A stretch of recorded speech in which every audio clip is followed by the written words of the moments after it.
Hello, my friends. I hope you're well, and welcome to a brand new podcast. Today, we're going to be talking to Christine, who does branding. There you go. Did your interview for you. Thank you. Why does branding... I wasn't going to start here, but I think it's important to talk about it. We live in a world where there's lots of noise on social. There's lots of AI conversations. There's lots of points of view when it comes to what should I be doing, should I not be doing. Why do you focus on branding? I focus on branding because a lot of businesses are completely overwhelmed when it comes to marketing. They really don't know where to start. They don't know what they're doing. And I was finding that doing visual branding, logos and stuff like that with clients, I was finding that at the end of the project, they still didn't understand what their business was actually selling. So by doing brand strategy, which is what we're really talking about here, it's about understanding exactly who you are, what your business is, your positioning, and everything else that's involved, and then that gives you a core to work from when it comes to marketing. So it sets your tone of voice and all the rest of it, and then you can take it from there. So I think there's so much there, and I'm sure we'll get into a lot of it. But for me, I've been in a very interesting place the last month or two. I've been very focused on growth. I've been very focused on client delivery. I've been in a very grateful place because of the amount of work I've got going on. And as I was setting up, we were sort of talking a little bit about kind of all the plates I'm currently spinning and some of the concerns that maybe come with that when you see someone like me doing that. And I think it's a very action-led thing, but I'm not focused on the outcome. I'm not focused on the result. Yeah, of course I want it to happen and I would like it to happen, but I'm purely just focused on the journey of getting there and saying, right, I've got to do this, this, and this, and my action will compound across time to then mean that I've got the successful podcast, I've got the successful business, I've got the successful marketing.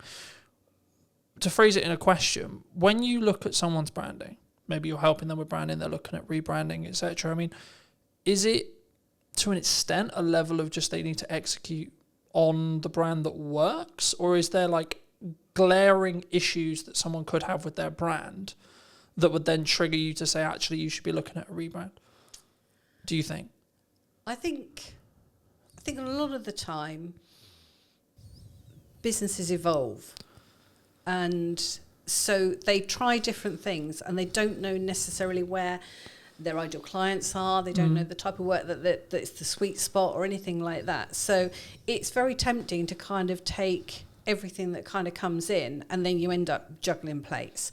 But in actual fact, once you've sort of established your brand and gone through exactly what it is you are looking for, you become very much more focused. And that's the core to everything really with taking on work. I mean, it may be that then you turn down work because it's just not appropriate to your end game. So yes, I think. Do you think clients struggle with saying no sometimes? Oh yeah. Because I think there's a mindset of, in some ways, you could say it's there's going to be no more work out there. The work's not going to be there. I haven't structured my finances or my business. And so, this was a problem I had in end of 23 into 24, which was I was overspending every month in comparison to what was coming in, right? Yeah. And I wasn't doing the financial work to build a foundation to allow me to be able to have the freedom to be lean enough from a cash flow point of view to do the other growth things that I needed to do to continue to then grow. But I was coming from a place of, I need this to make me money today. I need this to make me the money next week because I have bills at the end of the month that, to be honest, at that time, I didn't know where the money was coming from. Yeah, and that's typical, especially in the early days of running a business. But the problem is you become so busy running around doing those jobs, and I'm just as guilty of it. You become so busy running around doing those jobs that you haven't got the time, the bandwidth, or the brain space to actually think about the fact that it's really not going to help where you go. Yeah. I mean, it becomes very much a feast and famine, as we were saying before coming on air. That you spend all your time running around, and you don't set up the next work and things. It's just not top of mind. And I think that's one of the key things about setting down. exactly where you want to be, the type of clients you want to be working for, your position in the marketplace, etc., etc. Like I say, you become very blinkered then. I think there's lessons and stages, right? I think I'm always of the mind where I'm very grateful that happened, and that I nearly lost the business multiple times. And I would actually argue it's made me and my partner a lot stronger, because she's seen another side of me. Like now, everything's sunshine and rainbows in comparison, right? Yeah. But I think for me, it gave me a real reality check, because I'm sure some who know me would be like, oh, Colin's very egotistical. He's very, he thinks he's the bee's knees kind of thing. And I was like, yeah, but actually I know I've got a skill set now that's, when my back's against the wall, I'm in a corner, I know I can get out. Yeah. And I think that for me, that's a different power, if you could say, a different confidence, a different resilience. And I think that's the thing that's maybe lacking. When we first spoke, we talked a lot about AI, and I'm sure we'll get into AI, but like for me, I'm seeing kind of people who are lacking resilience in the respect to how the turbulent market, like you can look at geopolitics, you can look at like general politics, you can look at what are Labour about to do with like changes to corporation tax and et cetera. But I always look at it and go, okay, well, can I affect or change any of these things? Can I affect and change what's going on in the market and how business confidence is? Not really. So yes, I need to be aware of what's going on and what opportunities are there, but actually the only thing I should potentially be blinkered on is the things you were talking about in regards to positioning, focus and output, but also what am I doing to develop? What am I doing? This podcast came from an idea and now I'm executing on it. It's not, I think some people, and to phrase it into a question, it's going to be like people have ideas and then they don't execute on the ideas, right? I mean, why in your experience do you think people do that? I think part of the problem at the moment, or for the last few years, has been this idea that, and it's probably going to sound very controversial, but there's a lot of talk about things like niching down. Now, it can go to an extreme, I think, and what we really need to be doing is finding ways of being adaptable, because with ever-changing markets and that, the people that survive are the ones that are going to adapt. So while it's great to niche down, if you niche down too far, you can really struggle when things change.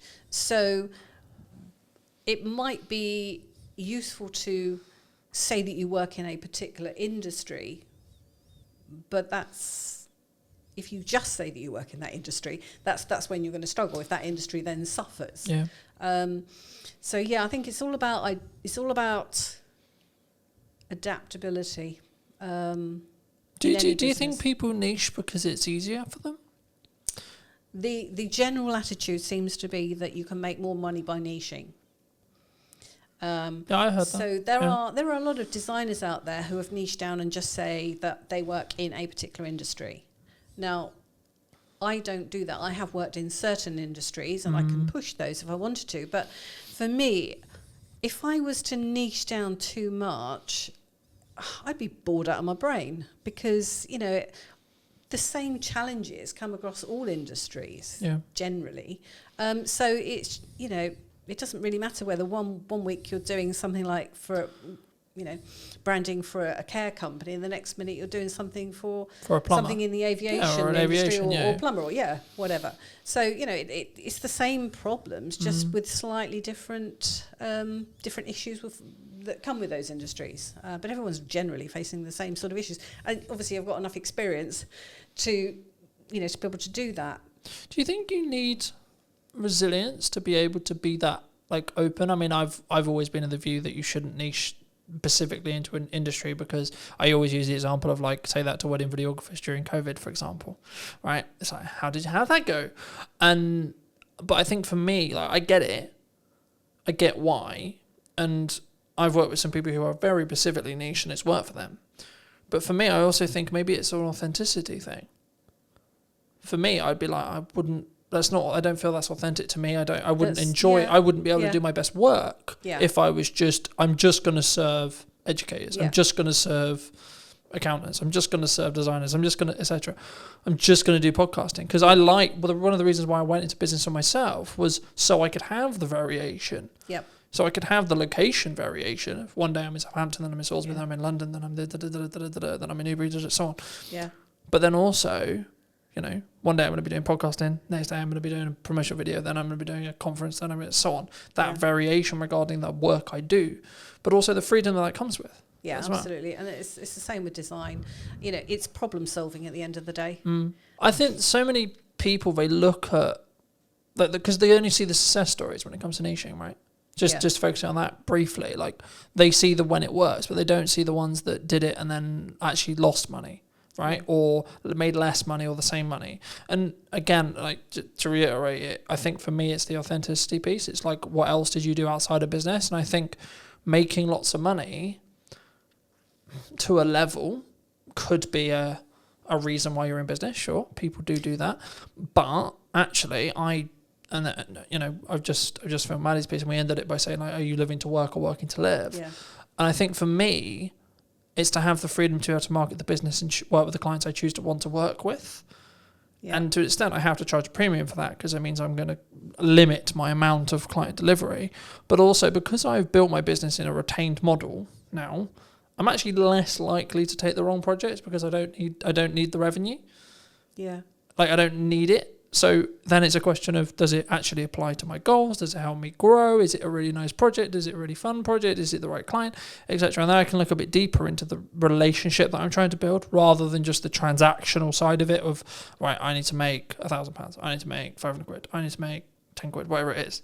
And I think sometimes how do you look at it from when you are approached to do some project work? Do you look at it purely from, are you the best fit as a designer, or as a brand, like, depending if it's a rebrand, etc., or like the work, depending on the tangible work you're doing, or is it purely, in some context, actually they're going to pay me 10 grand? No, I mean, there's potentially clients that I wouldn't necessarily work for. I haven't really kind of come across any because they haven't. That's not the kind of client that would necessarily approach me. But if I don't think that I'm the best fit for it because I don't understand what they're doing or whatever, or just didn't get on with the people. Because at the end of the day, when you're working with someone, particularly with branding, I mean, brand strategy, the general consensus is probably that, if you're doing it, it's a case of you hand it over to someone to do. I don't work like that at all. For me, it is very much a case of I work with you.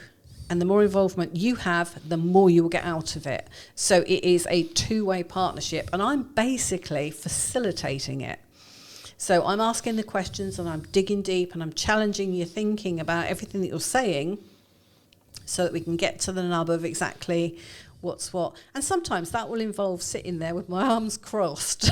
I've done this before, where I'm not getting anything from someone. So it's a case of, actually, sell me what you're saying, because I don't get it. And almost being slightly aggressive, defensive sort of thing. But it's a way of kind of getting them on the back foot to then get into the nuggets of what's what. Now that's a just one-off example, but that's not normal. But I'd like to come back to what you were saying about the type of work that you were doing, because to a certain degree that's niching in a way, in that you're choosing your market sector. So some people would say that that's niching, but it's really just deciding what your position is in the marketplace and who it is you want to work for. I think it's about, like, there's a lot of conversation at the moment about, especially from like Alex Hormozy and others like that, talking about the model of your business, right? Yeah. And I think for me, one of the things I may have got wrong in my early career was not understanding a sustainable model, right? As a career, I think maybe even a niche is now becoming a buzzword, yeah. Right? And I think for me, it's more about being authentic, and that's why I lean into authenticity more, because it's about, for me, saying, is this the right client? Right?